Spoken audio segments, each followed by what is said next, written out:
Hello বন্ধুরা, সবাই কেমন আছেন? আশা করি সবাই খুব ভালো আছেন। আমার আরও একটি ডেলি ব্লগে সকলকে স্বাগত জানাই। যে ভিডিওটি আপনাদের সাথে শেয়ার করছি, এটা আমার ডেইলি লাইফের একটা রুটিন। জাস্ট ভাবলাম আপনাদের সাথে একটা শেয়ার করে নিই। আমার অফিস থেকে ফিরতে ফিরতে প্রায় প্রত্যেক দিনই 10টা বেজে যায়। তারপর ফ্রেশ হয়ে রান্না বসাতে বসাতে প্রায় 10:30 পৌনে 11টা। যখন দেখি প্রায় সারা পাড়া লাইট অফ করে ডিনার করে ঘুমিয়ে পড়ছে, তখন থেকে শুরু হয় আমার ডিনারের যুদ্ধ। তো এই দিনের রুটিনটাও অন্যথা কিছু ছিল না। অফিস থেকে এসে ফ্রেশ হয়ে চলে গেলাম রান্না যুদ্ধ করতে। ফ্রিজে দেখলাম একটু কাচকি মাছ আছে, যেটা আমার সবচেয়ে বেশি ভালো লাগে খেতে ছোট মাছের মধ্যে।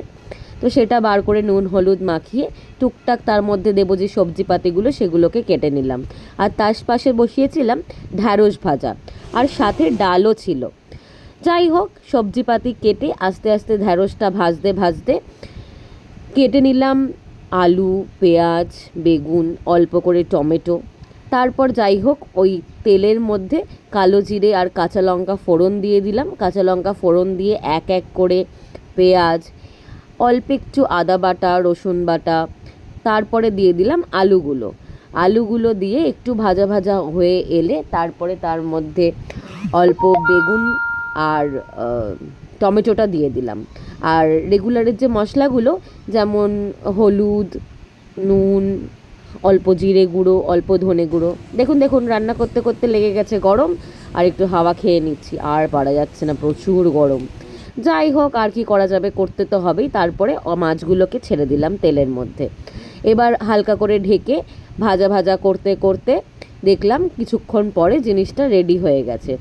এই রান্নাটা আমার দিদা, আমার মেয়মণি মানে আমার মেজো মাসি খুবই ভালো করতো। তাদের হাতেই প্রথম খাওয়া।